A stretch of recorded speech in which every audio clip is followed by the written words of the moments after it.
Hello दोस्तों, इस समय शाम के 7 बज रहे हैं और मैं मेरे घर आ गई हूँ।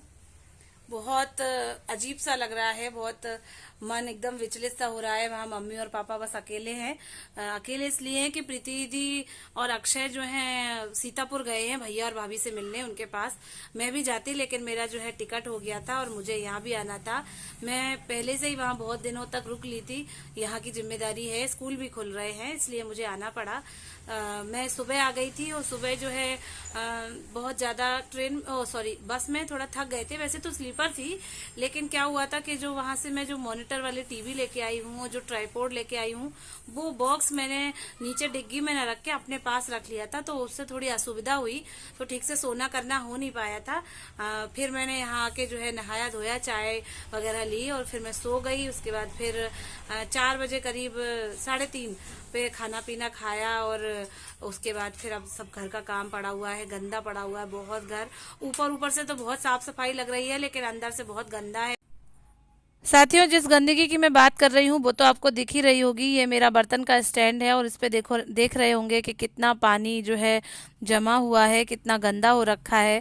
मेरे हस्बैंड ने क्या किया है कि जितने बर्तन उन्होंने यूज़ किए हैं बस वही धोए, बाकी का उन्हें कोई काम नहीं था। तो सारे बर्तनों पे धूल जमी हुई है और चिपचिपी जमी हुई है और पूरा बर्तन का स्टैंड बहुत ही गंदा हो रहा है। तो मैं एक एक करके काम स्टार्ट करूँगी। कुछ कपड़े भी मैंने गलाए हुए हैं, कुछ बेडशीटें भी मैंने कपड़ों के साथ गला दी हैं, तो उन सबको मैं वॉश करूंगी। लेकिन उसके पहले मैं ये बर्तन का स्टैंड साफ करूंगी। अच्छे से स्टील वूल से रगड़ रगड़ के साफ करूंगी और फिर गीले और सूखे कपड़े से साफ करूंगी। जब मैं यहाँ से गई थी तब भी मैं एकदम साफ सफाई करके कपड़े धुल धुला के रख के गई थी, और अब वापस आई हूँ फिर से वही काम। कह रहे हैं कि बहुत मौज मार के आई हो, बहुत रेस्ट करके आई हो, अब लग जाओ काम पे। तो वही सब मैं कर रही हूँ। और मैं बता दूँ दोस्तों कि मेरी स्कूल की छुट्टियाँ जो हैं वो 5 डेज और आगे बढ़ गई हैं। 15 से स्कूल खुलना था, लेकिन अत्यधिक गर्मी के कारण अब वो स्कूल जो है 20 से ओपन होगा। ऐसा शायद आपके यहाँ भी ऐसा हो रहा होगा, क्योंकि गर्मी तो सभी जगह पड़ रही है। अब गर्मी है या फिर ठंडक है, क्या है, हम लेडीज़ के लिए कहीं कुछ नहीं है, काम तो करना ही है। लेकिन मैं थोड़ा थोड़ा करके कर रही हूँ, उसको इतना लोड नहीं ले रही हूँ।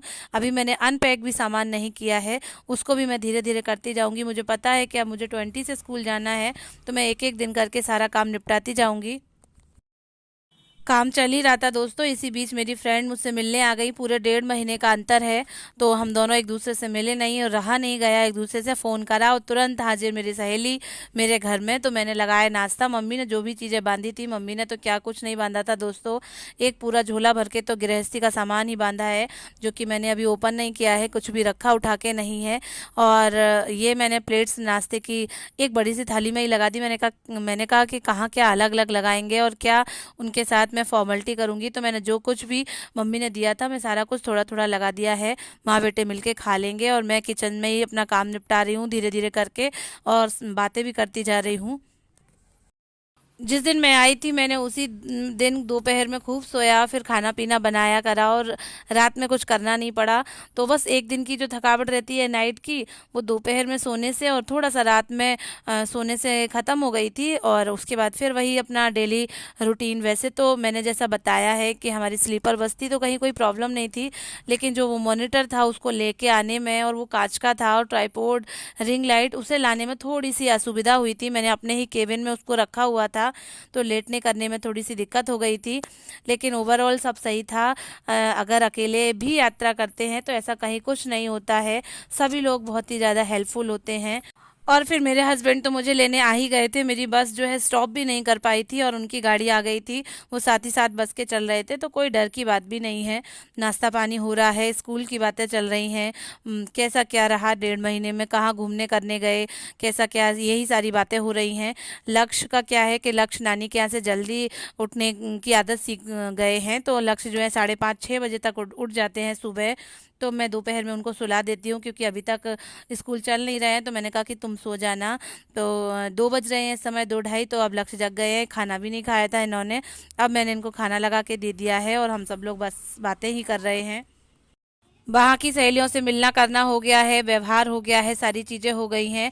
अब यहाँ मेरी जो 2 सहेलियाँ हैं उनके साथ निभानी है मुझे। अब 1 साल तक मेरी यही सहेलियाँ हैं और इन्हीं के साथ सुख-दुःख, अच्छा-बुरा सब इन्हीं के साथ शेयर करना है। नेक्स्ट डे का ब्लॉग है दोस्तों। आज मुझे स्कूल बुलाया है, मुझे स्कूल जाना है तो मैं सारा काम जल्दी-जल्दी निपटा रही हूँ। झाड़ू-पोछा वगैरह तो मेरी सुबह हो जाती है, लेकिन सुबह के समय मेरे हस्बैंड और लक्ष्य लेटे रहते हैं तो मैं बेडशीट झाड़ के, फटकार के नहीं बिछा पाती हूँ। जब वो लोग जाते हैं तो मैं इसको दोबारा से साफ करके झाड़ के बिछा देती हूँ। आज 12:30 1 बजे के समथिंग स्कूल जाना है, स्कूल की गतिविधि देखनी है, क्या है कैसा है, कब से स्कूल जाना स्टार्ट करना है, तो वही सब बात करने स्कूल जाना है और सबसे मिलेंगे सभी टीचर से। 1.5 महीना हो गया है, 2 महीने हो गए करीब, एक दूसरे से मिले नहीं, देखा नहीं, तो आज तो खूब छनेगी, खूब बातें होंगी हम लोगों की। इसी के साथ दोस्तों मैं आप सभी से धन्यवाद करना चाहती हूँ कि आपने मेरे जो मायके के ब्लॉग्स थे उन्हें खूब एंजॉय किया, अच्छे से देखा। और मैं बस यही गुजारिश करूँगी कि यहाँ के ब्लॉग भी मैं बनाती रहूँगी, आपके साथ शेयर करती रहूँगी, आप इन्हें भी खूब अप्रिशिएट करें।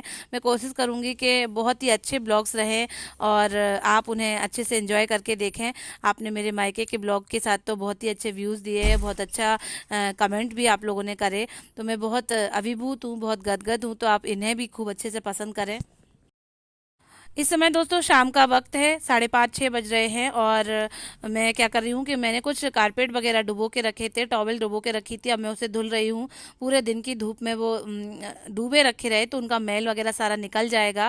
और ये एक छोटी सी गुड्डो बैठी हुई है, ये सामने आई की नातिन है, उनकी बहू की बेटी है, सामने खेल रही थी, मैं उसे लेके आ गई, चल मेरे साथ खेलना। मुझे बेटियों से बहुत स्नेह है, बहुत प्रेम है, पर ईश्वर ने मुझे ही बेटी नहीं दी। पता नहीं मैं इस लायक नहीं थी, या ईश्वर ने जैसा भी समझा होगा। बहुत कष्ट होता है अंदर ही अंदर, आज मैं ये शेयर कर रही हूँ आपसे, लेकिन क्या कर सकते हैं, चलो कोई नहीं। सभी बेटियाँ मेरी अपनी बेटियाँ हैं, तो मैं लेके आ गई उसको गोदी में और उसके बिठा दिया है। ज़मीन बहुत गर्म सी है तो मैंने उसे कारपेट बिछा दिया है, खिलौने दे दिए हैं और मैं उससे बातें कर रही हूँ। वो 2 साल की है और जो है वो मेरी सारी बातें रिपीट कर रही है, जैसा ही मैं बोल रही हूँ बिल्कुल वैसा ही पलट के मुझे ही बोल रही है। बेटियां बहुत प्यारी और बहुत अच्छी होती हैं, बेटियों से बहुत रौनक होती है।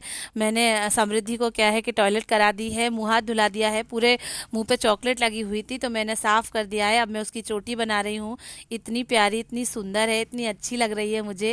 और मैं उसकी अब चोटी कर रही हूँ, उसको तैयार करूँगी और उसको फिर चॉकलेट और खाने को दूंगी। जब उसके घर वाले लेने आएंगे तभी मैं उसे जाने दूंगी, नहीं तो मैं जाने दूंगी नहीं बिल्कुल। उसके गार्जियन को पता भी है कि वो मेरे घर आई है, उन्हें ऐसी जानकारी है, तो जब वो लेने आएंगे तो मैं उसे जाने दूंगी। फिलहाल तो मैं उसे तैयार कर रही हूँ, उसके साथ खूब बातें करूंगी, खूब खेलूंगी। काश ईश्वर मुझे भी एक बेटी की माँ बनाता, काश मैं भी एक बिटिया रानी की माँ बनती, लेकिन ऐसा हुआ नहीं कुछ। शायद ईश्वर ने मुझे इस लायक ही नहीं समझा होगा, इस काबिल ही नहीं समझा होगा कि मैं ऐसा कुछ कर पाऊँ, एक बेटी की माँ बन सकूँ। लेकिन कोई नहीं, समृद्धि से ही मैं अपना प्यार पूरा कर लेती हूँ, उसको सजा लेती हूँ, तैयार कर लेती हूँ। मैंने उसको लिपस्टिक लगाई है, पाउडर लगाया है, आई शेडो लगाया है, बिंदी लगाई है, बहुत ही प्यारी और बहुत सुंदर लग रही है। इसी के साथ दोस्तों इस साल की मेरी नई ट्रैवलिंग स्टार्ट हो गई है, फिर से स्कूल स्टार्ट हो गया है, स्कूल घर कोचिंग यही पूरा साल चलता रहेगा। उसके बाद फिर मैं मायके जाऊंगी, यही सब चीज़ें चलती रहेंगी।